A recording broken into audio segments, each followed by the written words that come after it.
requisitos para la interposición. Vos ojo con lo que subís, ¿eh? El recurso debe interponerse por escrito dentro de los 10 días hábiles para haber sido notificada el acto en cuestión, ¿sí?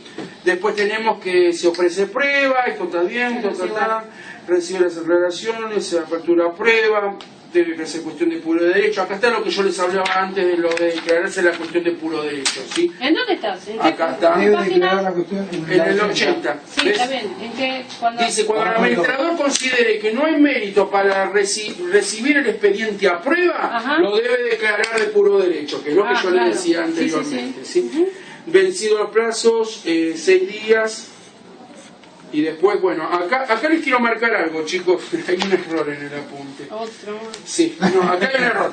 Ven el último párrafo que dice: el plazo para dictar la resolución deferida es de 60 días hábiles. En este procedimiento será aplicable dentro del término de 15 días hábiles de ser notificado el Tribunal Fiscal de la Nación, salvo la que recayere sobre cuestiones debatidas conforme el inciso F, artículo 1025, no, es artículo 1053. Eso anótenlo, es 1053. Arriba, ¿no? No, página 81. Página 81 arriba. Sí, arriba. ¿Sí? Porque, ¿qué pasa? Perdón, artículo 1053. Y decía 1025, eso está mal. Ese caso es el siguiente. Es el que está en la página anterior, el F, cuando se resolvieran cuestiones que pudieran afectar derechos subjetivos o intereses legítimos de los administrados, que no estuviesen contemplados en otros procedimientos. Esto es un residual. ¿Qué quiere decir? Que si no existe un recurso en particular y exista cualquier derecho que sea vulnerado para la persona, para el particular, se utiliza este recurso, ¿sí? Este recurso se utiliza para poder hacer viable la acción, ¿sí? Es un residual. ¿Qué quiere decir? Si yo establezco un recurso para esto, un recurso para esto, un recurso para esto, para lo que no hay recurso, va por este. Eso es lo que les está diciendo, ¿sí? Y acá lo dice, porque dice el inciso F, salvo las cuestiones debatidas en esto, o sea, en todos los temas que no estén dispuestos en otro, que va directamente a la justicia federal. Lo que está estableciendo es lo siguiente, que para todos los otros puntos va al Tribunal Fiscal la apelación, ¿sí? Pero, ojo, lo que se había comentado, puedo elegir por la justicia federal. Sí. Pero en el caso de que no exista un recurso, esto es lo que quiero que les quede claro, cuando existe un recurso, yo tengo la doble vía, me puedo ir al Tribunal Fiscal o me puedo ir a la justicia federal, al contencioso administrativo, cuando está el recurso contemplado. Pero este artículo, como es un residual, y dice que para todo lo que cualquier derecho subjetivo de la persona pueda ser afectado, tiene la persona poder quejarse, va a ir por ese artículo, no lo está reglamentando en sí, sino que lo está metiendo en un recurso, pero lo mete por la ventana, podríamos decir. Para todos los demás casos yo tengo la opción, o me voy al Tribunal Fiscal o me voy a la Justicia Federal. Pero para este inciso, que solamente es para el residual, donde hay derechos vulnerados, no puedo ir al Tribunal Fiscal, tengo que ir sí o sí a la Justicia Federal. ¿Por qué? Porque como no está reglamentado un recurso en especial y entra todo ahí, ya entiende que el fiscal no tiene que entender, que ya vaya a la justicia, porque acá le puede plantear cualquier cosa que quiera lo va a plantear por este recurso. En esos casos va a ir directamente a la Justicia Federal, no le da la doble vía. Acá no hay doble vía para ese inciso. Ténganlo en cuenta porque podría ser algo pernicioso que se le pueden llegar a preguntar, ¿entendés? ¿Por qué ese tipo de excepción? Entonces la excepción es esa, porque como es una parte residual del artículo, ya no quiere que lo trate un tribunal especial como el Tribunal Fiscal. Quiere que ya vaya a la justicia directamente, porque ahí le puedo plantear cualquier cosa. Donde no lo encuentro en otro lado, lo voy a meter por ahí. Cualquier reclamo que yo quiera hacer. Entonces ya quiere que vaya a la justicia, ¿sí? Por eso, les digo, ténganlo en cuenta de eso. ¿Sí? El artículo, no, el artículo del código es el acá. No, ese es el 1053, es el residual. Y está por el 1064, no puede ser mejor proveer, acá no lo tengo, pero fíjate que el tema de plazos es. Está por ahí del articulado. Después tenemos los recursos que están regulados en la Ley de Procedimientos Administrativos y en el Código Aduanero, ¿sí? El primero es el de revocatoria, ¿sí? Hasta ahora vimos procedimientos, ¿sí? Estos ya son recursos. El recurso se plantea ante un acto firme. Entiendan el procedimiento, chicos. El procedimiento es ante cualquier acto de la administración, ante cualquier acto administrativo, que apertura un sumario es un acto administrativo, ¿sí? El procedimiento son los que vimos hasta ahora. Procedimiento. El recurso es ante la sentencia definitiva. Es cuando ya existe un procedimiento, ya existe una sentencia, hay un fallo, yo lo quiero apelar. Cuando apelo, voy a los recursos, ¿sí? Entonces tenemos el recurso de revocatoria. El Código Aduanero, el recurso de revocatoria, también llamado igual la reposición, ¿sí? Contra los números limitados de actos, a fin de que el propio administrador, advertido por la parte, revoque por contrario imperio una resolución inspirada en error o apresuramiento. ¿Qué quiere decir? Yo el recurso lo antepongo ante el mismo administrador que dictó la sentencia, para que corrija la sentencia, ¿sí? Para que corrija. Acá no es que corrija un nombre porque le pifió en el nombre. No, para que corrija lo que dijo. Él dijo que blanco. Yo ante él mismo le digo, mirá, no. Para mí es de tal forma, quiero que lo rectifiques, ¿sí? Pero ¿qué casos? Es muy acotado. 5 supuestos da nada más, ¿sí? Son, 1, contra los actos que denegaren, ¿sí?, la legitimación para actuar. ¿Qué quiere decir? Yo me presento en un juicio. Presento que estoy legitimado para actuar en este juicio y me dicen, no, usted no está legitimado para actuar. Y si yo no estoy legitimado para actuar, se terminó el juicio ahí, no tenemos otra cosa. Entonces le puedo poner un recurso de revocatoria para que él diga, no, yo te estoy probando todo esto, por favor, teneme por presentado como parte. Ahí va. Contra el acto que declara la rebeldía. ¿Qué quiere decir? No se presentó, lo rebelde. No, pará, ¿cómo rebelde? Si yo me presenté en tal lugar, Un recurso de revocatoria para que revoque la rebeldía. Es el otro caso. Contra el acto que declara la cuestión de puro derecho. Es lo que le decía yo antes, chicos. No, yo entiendo que acá prueba no hay que producir, vamos directamente a declarar derecho. No, pará, si esta prueba hay que producirla. Yo entiendo que es conducente para poder probar mi derecho. No quiero abrir la prueba, la declaro de puro derecho. Esto le meto uno de revocatoria para que considere de que sí me abre a prueba, ¿sí? Deniegue la producción de la prueba ofrecida por la parte. No que me declare todo de derecho, pero de las 5 pruebas que yo mando, 2 no me las autorizó. No, yo quiero que me la autorice. Revocatoria, te pido ese. ¿Entienden cómo es?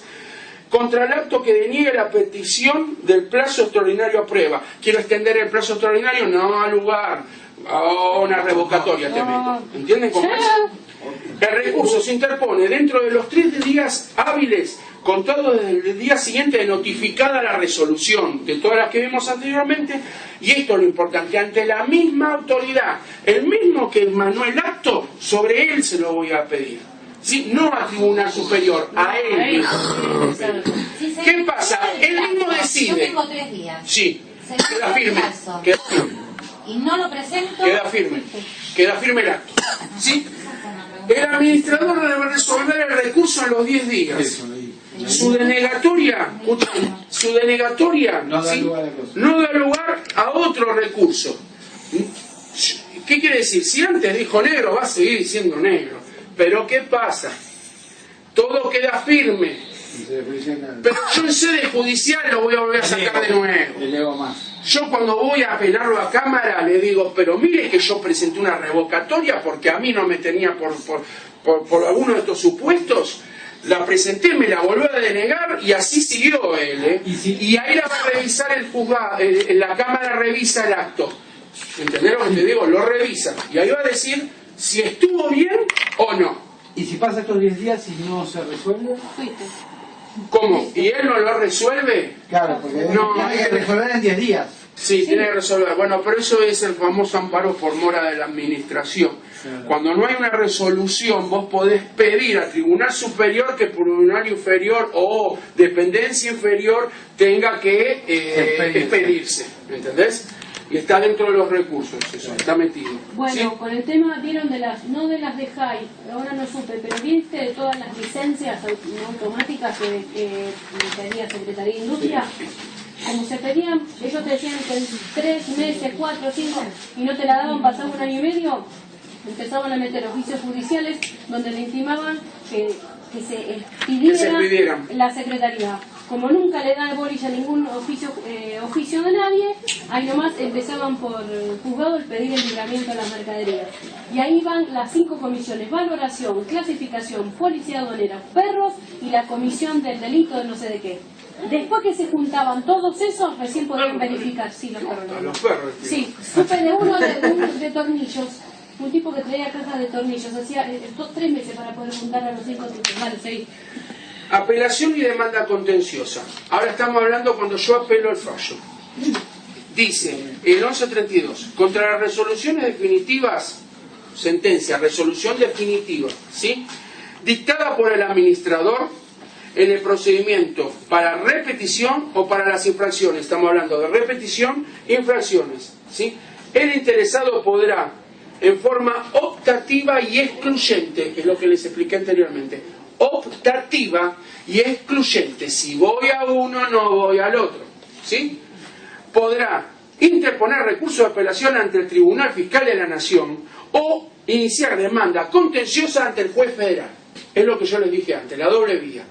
Y como decíamos, y optativa porque yo tengo el derecho de optar, y excluyente, si elijo una, claro, no elijo la otra, pierdo la otra. Después tenemos el procedimiento de impugnación, solo para recurso de apelación ante el Tribunal Fiscal. En los procedimientos, esto que dijimos antes son para recursos de repetición e infracciones. Para impugnaciones, solo Tribunal Fiscal, no tengo la opción de la justicia, ¿sí? Y acuérdense del inciso F del 1053, al contrario, no tengo el fiscal y tengo la justicia. Plazos para presentarlo, bueno, los plazos para interponer recursos de demanda contenciosa, 15 días hábiles desde que se dictó la sentencia, ¿sí? Actos que prohíben o implican autorización o liberamiento de mercadería en cuestión. Dice, sin embargo, cuando se interpusiese contra actos que aplicaren prohibiciones, no implicará autorización para el liberamiento de la mercadería. ¿Qué quiere decir? Que siempre el recurso tiene efecto suspensivo. Suspende el término hasta que se pueda expedir el próximo tribunal. Esto no es aplicable, o sea, para el tema de las prohibiciones, porque estamos hablando de una prohibición en sí misma, ¿no? Por más que sea por efecto suspensivo, si está prohibido, está prohibido. No queda otra historia.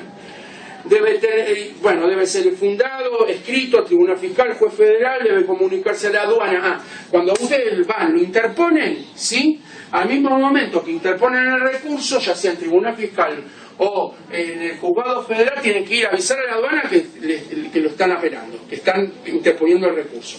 Porque hay desconexión.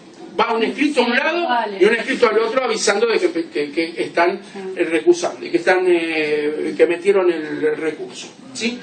Y después tenemos, si hubiese transcurrido el juicio todos los caminos, sí, alguno hubiese... lo que le expliqué anteriormente, lo de que si hay más de una persona y opta por el contencioso, los lleva a los demás al contencioso y no pueden ir al fiscal, aunque hayan elegido al fiscal. Si hay más, en un mismo hecho, hay más de una persona involucrada en el hecho y uno de ellos opta por la justicia federal, ¿sí? Los demás tienen que ir a la justicia federal por más que hayan optado al Tribunal Fiscal y hayan interpuesto el recurso en el fiscal. Tienen que ir a la justicia federal. ¿Por qué? Porque no se puede, un mismo hecho puede ser juzgado por 2 tribunales distintos. Eso es. Y después el último dice, el 1139 establece que las consecuencias de no recurrir o consentir la resolución, si yo no recurro en el plazo en el plazo que tengo para recurrir, o consiento a la resolución, esa resolución aduanera se tendrá por firme y pasada a autoridad de cosa juzgada. O sea, si yo en el plazo que tengo para poder hacer todo lo que les estuve diciendo, no lo antepongo el recurso, estoy consintiendo el acto y lo estoy dando por válido. Y tiene autoridad de cosa juzgada. Yo después no puedo decir, no, escúcheme, yo quería no, si usted tuvo un plazo, ya ahora esto está firme, cúmplalo, no te queda otra cosa. Eso es toda la parte del procedimiento, bastante engorrazo. Si quieren 5 minutos. ¿Qué fue eso que te quedó? Lo de nulidad. Eso, ¿qué hoja era la de nulidad? Hay varias. Bueno, queda en hoja aparte. No, dale. Verá que busco la de nulidad. ¿Cuál? 81. 71. 71. 71 era la segunda.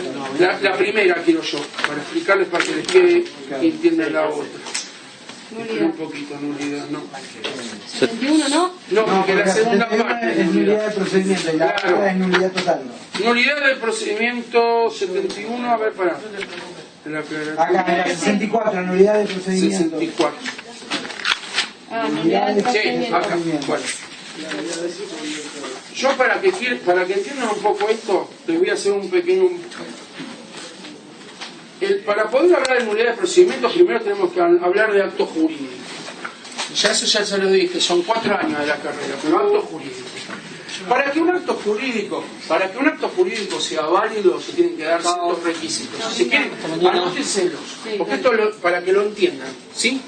El acto jurídico, primero, tiene que ser voluntario. Sí, eso ya lo explicaste. No, pero eso no, esa es la teoría del delito, eso es derecho perdón. penal. Sí, dale. El acto jurídico tiene que ser voluntario, ¿sí? Tiene que haber, ser voluntario. Discernimiento, sí. o sea, voluntario que a mí nadie me obliga a hacerlo. Sí. Discernimiento que yo pueda entender de lo que estoy haciendo, Sí. comprendiendo lo que estoy haciendo, ¿sí? Tiene que haber intención, yo tengo que querer hacer ese acto, ¿sí? Y después tiene que haber libertad, ¿sí? Nadie me está presionando para que yo lo haga, ¿sí? Cuando se cumplen esas 4 partes, esos 4 hechos del acto jurídico, se entiende que hay un acto jurídico. Ahora pasemos a los elementos, ¿sí?, esenciales del acto jurídico. Todo acto humano no es jurídico. Pintar un cuadro no es jurídico. Pero vender el cuadro es un acto jurídico. ¿Me entienden lo que les digo? Perfecto. Bueno, entonces, los elementos del acto jurídico son, primero, las partes, que puede ser una o 2. Porque en el caso de una donación o en el caso de una herencia hay una sola parte y es un acto jurídico, ¿sí? Si no, hay 2 partes. 2 partes Claro. forman el equilibrio para realizar un acto, ¿sí? Segundo, la voluntad. Ese acto, las partes tienen que existir voluntad de hacer ese acto, ¿sí?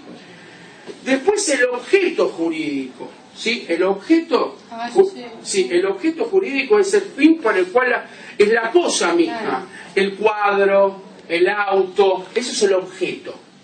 Después del objeto tenemos la causa. La causa es lo que llevó a esas personas a realizar ese acto jurídico. O sea, es las razones por las cuales, son las causas que motivaron a realizar el acto. Y la segunda es las formas. Deben guardar las formas. Si yo quiero vender un auto, necesito la documentación para vender un auto. Si necesito para vender una casa, necesito hacer una escritura ante un escribano público. Las formas. Ciertas cosas no necesitan formas, pero otras necesitan formalismos. Claro. Formas. ¿Sí? Ahora bien, ahora vamos a hablar un poquito de las nulidades de los actos jurídicos. Teniendo en base un poco de esto, las nulidades, hay 3 tipos de actos. Actos inexistentes, actos nulos y actos anulables. ¿Sí? Los actos inexistentes son cuando falta alguno de los elementos del acto. ¿Qué quiere decir? El acto es inexistente cuando no hay partes, ¿sí? No existe voluntad, no hay objeto, no existe una causa entre las partes y no hay libertad para poder realizar el acto. Cuando no existe una de esas partes, no podemos hablar de acto y no podemos hablar entonces de... el acto es inexistente porque no hay acto jurídico de por sí. Cuando el acto es nulo, ¿sí? Todos los elementos del acto existen, ¿sí? Pero el problema es que alguno de esos elementos tiene un vicio, ¿sí? ¿Sí? Que es la famosa teoría de los vicios del acto jurídico. Tiene un vicio, o sea, ¿qué quiere decir? Que la parte sea menor de edad, en el caso de partes, la voluntad, que no existe un acto de voluntad, sino que estoy obligado, lo están apuntando para que haga eso, ¿sí? El objeto, que el objeto sea un objeto prohibido, que estemos, no sé, vendiendo, no sé, algo que está prohibido, que no está permitido, entonces el objeto está muy lindo. Yo estoy de acuerdo, yo también, muy bien. Vos lo que decís voluntariamente, sí, yo también, sí, pero lo que estás vendiendo está prohibido, no lo podés vender eso. Sí, poner una obra de arte que no puede ser. Porque o algo prohibido que no me sale ahora. O poner un contrato de alquiler para poner un prostíbulo. Ahí estamos. El objeto es prohibido. La cosa está muy linda, el departamento, la voluntad, las dos partes, todo muy lindo. Pero el objeto del contrato no lo podemos poner. Y aunque seamos afalanes. Claro, hay excepciones, pero el objeto es prohibido. ¿Sí? ¿Entendés? Y después, bueno, que no cumplen las formas. Las formas, ¿qué quiere decir? Que no es la forma de instrumentarse dicho acto, que esté viciada, ¿sí? También tenemos el tema no los quiero complicar, pero el tema de los vicios, está la parte de las simulaciones. Un acto puede ser simulado, ¿entendés? El tema de las simulaciones y de los fraudes entran dentro de ahí. Y los actos anulables. Los actos anulables, existe un vicio igual que en el otro, pero el vicio no es manifiesto. No es algo que sea flagrante, que sea algo muy evidente, que necesita investigación para poder probar que es anulable el acto. ¿Sí? Que tiene un vicio, eso, pero necesita probarse, que no sale, no es evidente, ¿entendés? La diferencia entre los actos nulos y los actos anulables, ¿sí?, son los efectos que producen los actos. El acto nulo y el acto anulable es igual de nulo, porque tienen los mismos vicios, pero los problemas son los efectos que producen. Los actos nulos, ¿sí?, no producen efectos, es como si no hubiesen existido, porque existe algún vicio que invalida el acto de por sí. Mientras que los anulables, ¿sí?, depende de la eficacia, se puede subsanar el error. Si el objeto es prohibido, no lo puedo subsanar con nada. Pero si el problema en un anulable, la escritura no está instrumentado en escritura pública, cuando me exige una escritura pública, entonces de ese paso, haciendo la escritura, subsano el acto. ¿Me entiendes lo que digo? O ese tipo de cosas se pueden subsanar, ¿sí? A su vez, las nulidades son absolutas y relativas, ¿sí? Hay actos de nulidad absoluta y actos de nulidad relativa, ¿sí? Y los de absoluta los declara el juez, ¿sí? Y no tienen efecto alguno, ¿sí? Y los relativas, lo importante de los de nulidad relativa es que son los que son subsanables. Entonces, al sanear el acto se puede tener. La diferencia es que los actos nulos, aunque no tienen efecto, hay un solo caso en derecho civil que sí tiene efecto, que es cuando es con relación a terceros, adquirentes de buena fe. Cuando un acto es nulo por el objeto y hay una venta y hay un adquirente de ese objeto y es de buena fe, porque él desconocía la nulidad que existía, y a título oneroso porque pagó, hay que hacer, para hacerlo caer es jorobado, porque hay una persona que ya fue perjudicada, claro. y él no sabía nada. Claro. Pero eso es derecho privado, no los quiero complicar, pero Pero bueno. ponele que afecta de contrabando. Él compra una mercadería de contrabando, pero él no sabía que era de contrabando. Bueno, pero eso estábamos hablando del tema de las responsabilidades. No, En si ese te caso, encuentran fuiste. claro, no. Porque yo lo hago a título oneroso, pero sin saberlo, o sea, es de buena Sí. fe. Hola. Sí, pero ahí tenemos el tenedor, ¿te acuerdas que lo habíamos visto todo eso? Ya empieza a jugar un poco más de otras cosas. Claro. Yo no los quiero confundir, por eso es el derecho civil. Eso es más para los inmuebles, ¿entendés? Ajá. Cuando un adquirente de inmueble, claro. Esto es más cercano a la... Claro. Ahora entonces quiero hablarlo de... todo eso lo quiero para que entiendan un poco lo de lo que es el acto jurídico, las nulidades y todo, porque si no, medio no... Acá dice, la nulidad del procedimiento. Los actos nulos son aquellos que presentan deficiencias, vicios o irregularidades, ¿sí? Por no haber sido, ¿sí?, dictados con conformidad de los preceptos jurídicos, ¿sí? El acto nulo produce inmediatamente una modificación de la realidad. O sea, porque en realidad manifiesta algo que en realidad no es lo que verdaderamente pasa. Por lo que el particular no puede limitarse a desconocerlo. O sea que el particular, con esto lo que quiere decir, debe anteponer los recursos y acciones. Si hay un acto que emana de la administración y ese acto es nulo porque tiene algún tipo de vicio, el particular tiene que anteponer las apelaciones y los recursos necesarios para probar que ese acto tiene que caer. ¿Sí? No se tiene que quedar ahí, no, si no, porque ¿qué pasa? Si no lo consiente. Claro. ¿Sí? Dice, mientras no se declare la nulidad, el acto se presume legítimo. Claro. ¿Sí? Y por lo tanto es de plena eficacia. Ahora ¿Sí? el juez puede decir, no, yo rechazo este pedido de nulidad. No, sí, seguro. Enfrentar la Ahí prueba no, porque lo lo mantendría. rechaza. Pero el problema es que depende del vicio que tenga el acto, lo tiene que hacer caer a veces. Mira, era muy típico ponerle dos personas que se casan. Existe la voluntad, existen dos personas, dos partes, dos se casan. Hay voluntad, discernimiento, me estoy casando, ¿sí? El objetivo, formar una familia, casarse, todo lo que quieran, ¿sí? Y la forma, no vamos al registro civil, pero el que nos casa no es un juez de paz. No es un juez habilitado. Chau.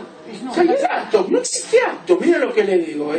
Es absurdo. Bueno, se volverán a casar, pero ahí no existe acto. No existe acto. Y aunque les parezca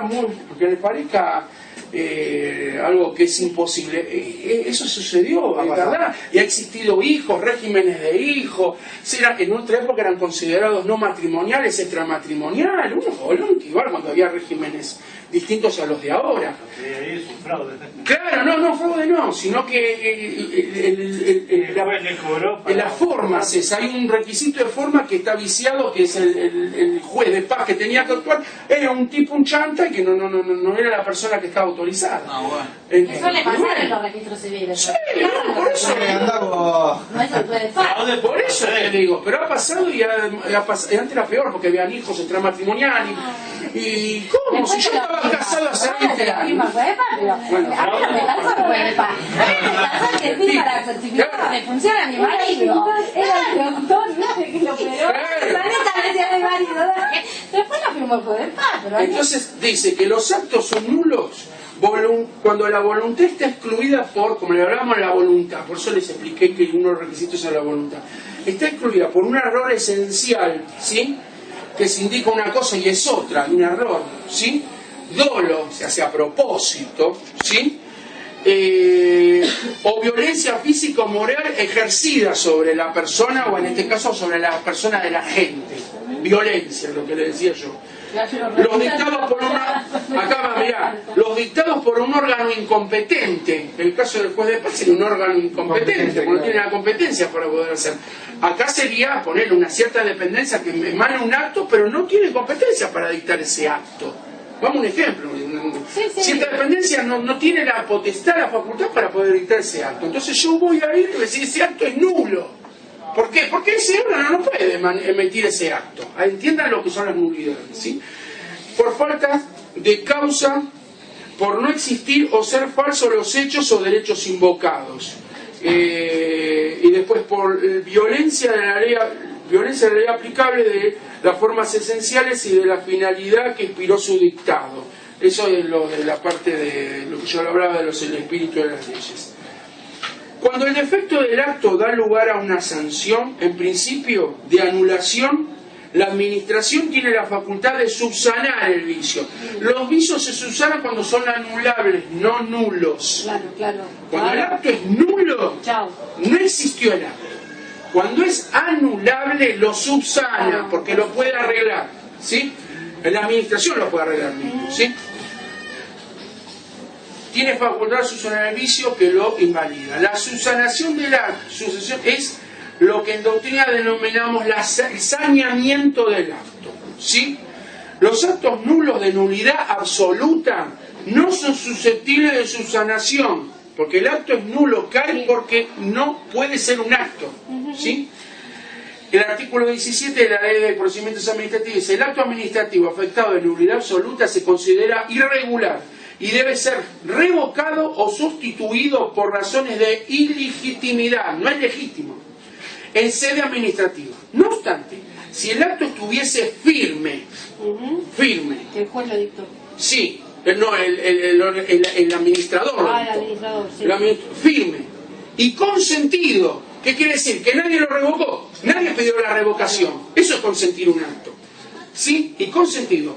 Y hubiese generado derechos subjetivos, es lo que yo le hablaba de que genera derechos ese acto, ¿sí? Que estén cumpliéndose, solo se podrá impedir su sustitución, impedir su subsistencia y la de los efectos aún pendientes mediante la declaración jurídica de nulidad. O sea, si un juez no lo declara nulo, sigue el acto, pero sí tiene que declararlo judicialmente, ¿sí? En cambio, cuando el vicio no llegara a impedir la existencia, ¿sí?, de uno de los elementos esenciales del acto, lo que yo le hablo de los elementos del acto jurídico, ¿sí?, será anulable, ¿sí? Es decir, saneado, ¿sí? El artículo 15 dice: si se hubiese incurrido en una irregularidad, omisión o vicio que no llegara a impedir la existencia de alguno de los elementos esenciales, el acto será anulable en sede judicial, pero sí subsanable y saneado. Es bastante complicado, pero si ustedes leen esto y yo no les explico los elementos del acto jurídico, los vicios, y no los pongo un poco en tema, es chino básico a la enésima potencia, porque parecen todas las palabras iguales. ¿Entienden lo que les digo? Así que bueno, espero, les deseo suerte, que les vaya bien.